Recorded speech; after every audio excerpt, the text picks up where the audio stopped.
Hello and नमस्कार everyone. Welcome back to Shreeji tax solutions, जहां पर हम इनकम टैक्स एक्ट 2025 के जो प्रोविजंस हैं उनको सेक्शन वाइज पढ़ रहे हैं। कोशिश कर रहे हैं कि जो चेंज्ड प्रोविजंस हैं उनको हम डिस्कस कर पाए। आज जो हम सेक्शन करने वाले हैं those are covered in part 3 of PGBP. इससे पहले दो पार्ट्स मेरे चैनल पर अवेलेबल हैं जो profit and gains from business and profession की प्रोविजन से रिलेट करते हैं। अगर आपने अभी तक वीडियोस नहीं देखी हैं तो आप चैनल को सब्सक्राइब करके उन वीडियोस को देख सकते हैं। और अगर आप चैनल पर नए हैं तो वीडियोस को देखने के लिए चैनल को सब्सक्राइब कर लीजिए so that you will get timely notification of all the videos related to Income Tax Act 2025। अभी तक उन दो पार्ट्स में हम सेक्शन 26 से section 60 of income tax act 2025 discuss कर चुके हैं, जहां पर हमने ज़्यादातर जो तवज्जो है एम्फसाइज है वो नंबरिंग पे दिया है। बिकॉज बीइंग अ प्रोफेशनल हमें ये पता होना चाहिए कि जो मोस्ट इम्पॉर्टेंट सेक्शंस हैं वो अब नए इनकम टैक्स एक्ट 2025 में कौन से सेक्शन में फॉल करते हैं। दूसरा, मैंने कोशिश की है साथ साथ आपको रिवाइज करवाने की, रिकॉल करवाने की सेक्शंस।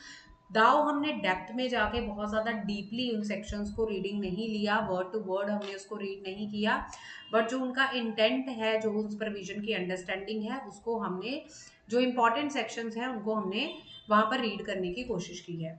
आज के इस वीडियो में हम सेक्शन 61 से लेके सेक्शन 66 ऑफ पीजीबीपी पढ़ेंगे। इसके बाद हमारा पीजीबीपी का चैप्टर जो है वो खत्म होने वाला है। मोस्ट इम्पॉर्टेंटली जो आपके इम्पॉर्टेंट सेक्शंस हैं 44 AA और 44 AB, यानी कि जो रिलेट करते हैं आपकी maintenance of books of accounts और ऑडिट के साथ, वो अब कौन से नए सेक्शन बन गए हैं वो हम इसी वीडियो में डिस्कस करेंगे।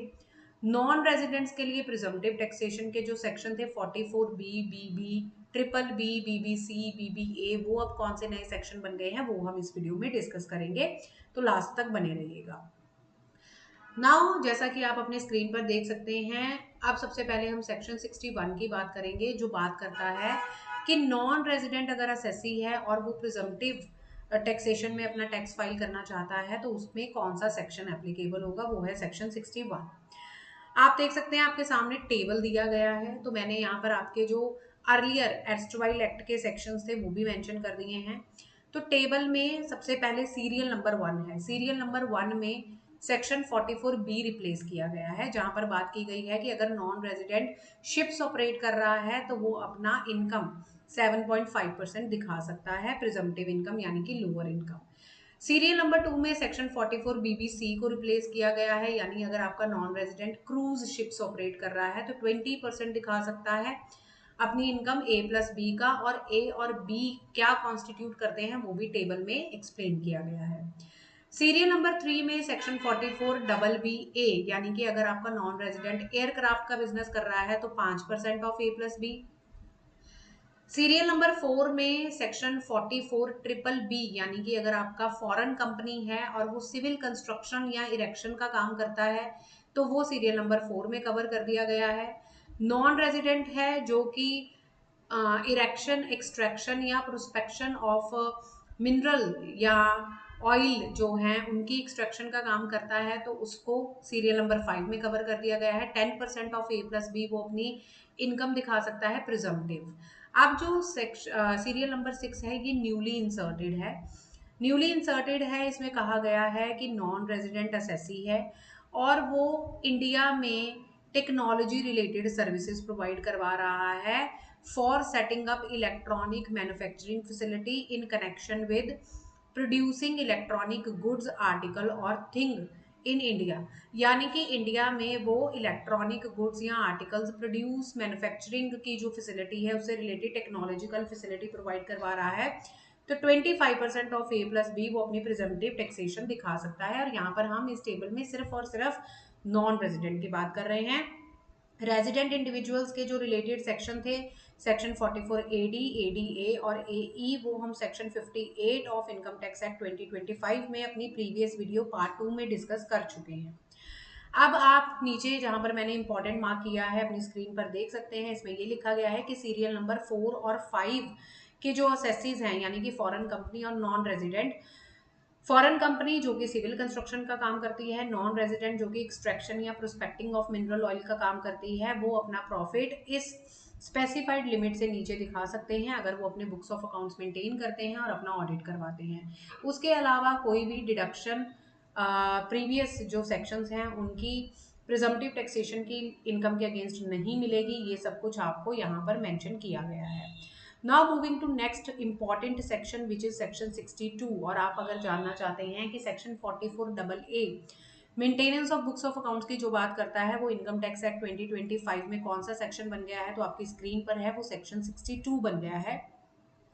कोशिश करते हैं इसको वर्ड टू वर्ड रीड करने की। आप सबसे पहले देखिए इसकी बिगनिंग जो हुई है वो हुई है any person carrying on specified profession. कोई भी पर्सन जो स्पेसिफाइड प्रोफेशन कर रहा है उसको अलग कैटेगरी में डाल दिया गया है। ये पहले भी था, अब भी सेम इंटेंशन है। स्पेसिफाइड पर्सन की डेफिनेशन इस सेक्शन के खत्म होते ही नीचे दे दी गई है, जिसमें legal, medical, accountancy, authorised representative, film artist, वो सब कुछ कवर कर दिए गए हैं और एज इट इज लिस्ट है, कोई भी न्यू वर्ड इंसर्ट नहीं किया गया। बी जो क्लॉज है उसमें any person carrying on business और any profession not being a profession refer to in clause A. Clause A में जो स्पेसिफाइड प्रोफेशनल्स कवर किए गए हैं उनको हटा दिया जाए, तो बाकी सारे जो असेसीज हैं या पर्सनस हैं जो बिजनेस कैरी ऑन कर रहे हैं या प्रोफेशन कैरी ऑन कर रहे हैं उनके ऊपर क्लॉज बी लग जाएगा। वो अपनी बुक्स ऑफ अकाउंट मेंटेन करेंगे इस तरीके से ताकि असेसिंग ऑफिसर उनकी टोटल इनकम को कंप्यूट कर पाए। अब इससे रिलेटेड कंडीशन दे दी गई हैं 1B में कौन कवर होंगे अदर देन स्पेसिफाइड प्रोफेशनल्स। अगर उनकी बिजनेस या प्रोफेशन की इनकम जो है वो 1,20,000 से एक्सीड करती है और इट्स टोटल सेल्स टर्नओवर और gross receipt from such business और प्रोफेशन एक्सीड 10 लाख रुपीज। यानी कि दो क्राइटेरिया बनाए गए हैं, एक है आपका इनकम क्राइटेरिया और दूसरा है आपका सेल्स क्राइटेरिया। इनकम क्राइटेरिया आपका बताता है कि अगर आपकी इनकम एक्सीड कर गई 1,20,000 या फिर अगर आपकी सेल एक्सीड कर गई 10 lakh in any of the 3 year immediately proceeding the tax year. जिस टैक्स ईयर की बात कर रहे हैं उससे पिछले 3 सालों में किसी भी साल में एक्सीड कर गई तो आपको 44AA यानी कि section 62 of income tax act 2025 के accordingly books of accounts maintain करनी है। अगर आपका न्यूली सेटअप बिजनेस है तो पिछले 3 सालों में अगर आपका बिजनेस एग्जिस्ट नहीं कर रहा तो जो आपका टैक्स ईयर है यानी कि जो जिस टैक्स ईयर की आप बात कर रहे हैं उस टैक्स ईयर की सेल्स और इनकम को आप कंसीडर कर लेंगे। अब अगर आप लोअर यानी कि जो सेक्शन 58(2) में बताया गया है 44 ADA AE, अगर आप उस लिमिट यानी 6% या 8% या 50% प्रोफेशन के केस में उस लिमिट से नीचे की इनकम क्लेम कर रहे हैं while filing your return of income तो भी आपको बुक्स ऑफ अकाउंट्स मेंटेन करना जरूरी है। ये हमें बताता है क्लॉज सी।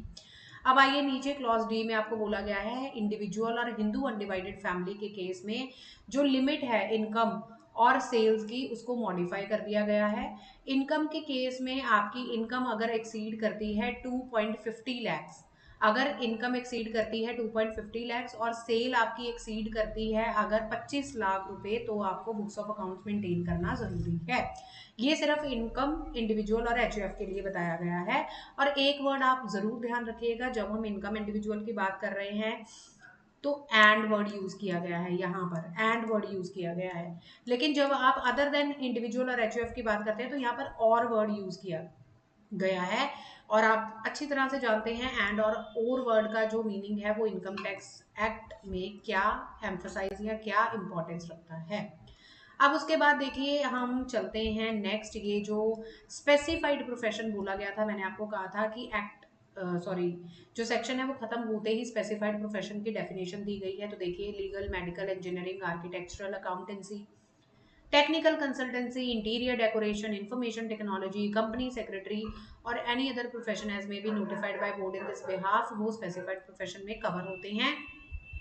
और स्पेसिफाइड प्रोफेशन से related maintenance of books of accounts के जो रूल हैं वो इनकम टैक्स रूल्स में डिफाइन किए गए हैं। इनकम टैक्स एक्ट में इनके बारे में maintenance of books of accounts के लिए कोई भी प्रोविजन नहीं दी गई है। उसके लिए हमें इनकम टैक्स रूल जो भी 1-2 महीना पहले नोटिफाई किए गए हैं उनकी तरफ बढ़ना पड़ेगा। Earlier same thing was there, अभी भी सेम थिंग इज देयर, ठीक है।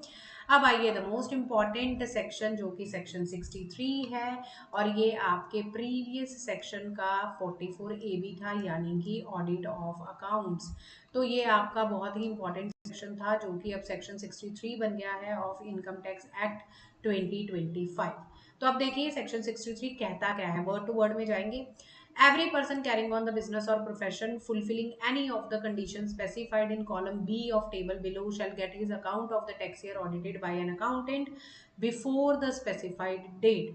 कोई भी पर्सन बिजनेस या प्रोफेशन कैरी ऑन कर रहा है, नीचे दिए गए टेबल में कॉलम बी में जो कंडीशंस बताई गई हैं, अगर आप वो सेटिस्फाई करते हैं तो आपको अपने बुक्स ऑफ अकाउंट्स ऑडिट करवाने ज़रूरी हैं अकाउंटेंट से बिफोर द स्पेसिफाइड डेट।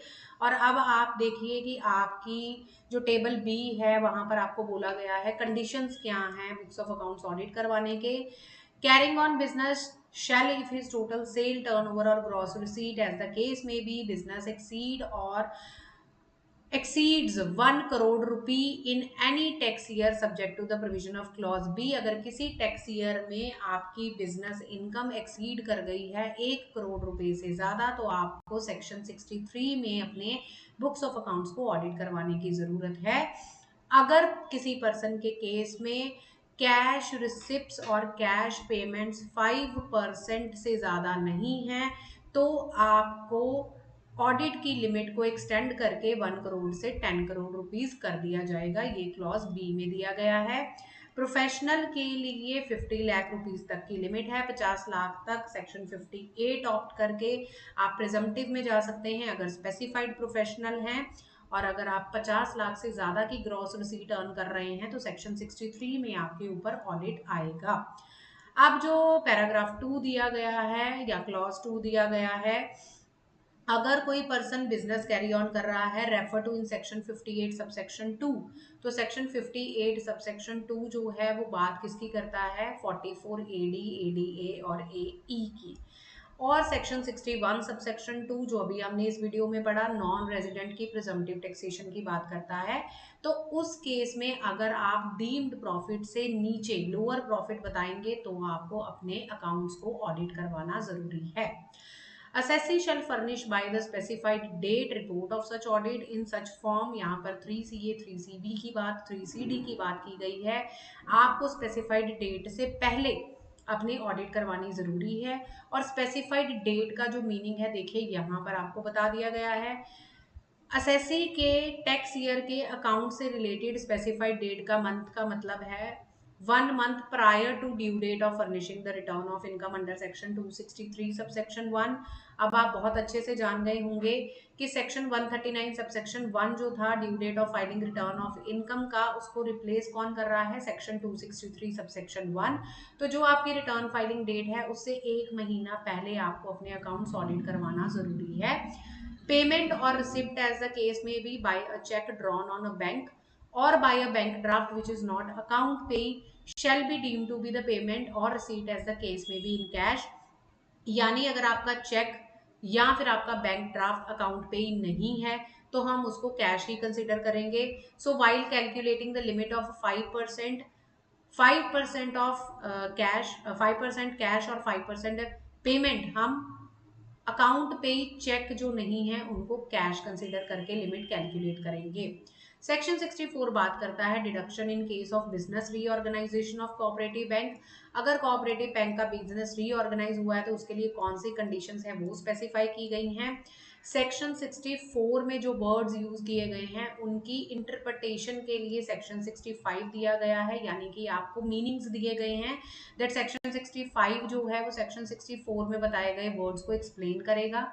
उसके बाद सेक्शन 66 पे आ जाइए, अगेन इंटरप्रिटेशन का सेक्शन है, यानी कि इस चैप्टर का जो पार्ट डी है उसमें बहुत से वर्ड यूज किए गए हैं जैसे agreement, banking company, commodity transaction tax, commodity derivatives, fees for technical services, housing finance company, IIT, उन सब के वर्ड यहाँ पर आपको डिफाइन कर दिए गए हैं। और अगर मैं स्पेसिफिकली चेंज की बात करूँ तो ये जो आप यहाँ पर ये देख रहे हैं ये सब्सटीट्यूशन है, ये न्यूली इंसर्टेड है इनकम टैक्स एक्ट 2025 में।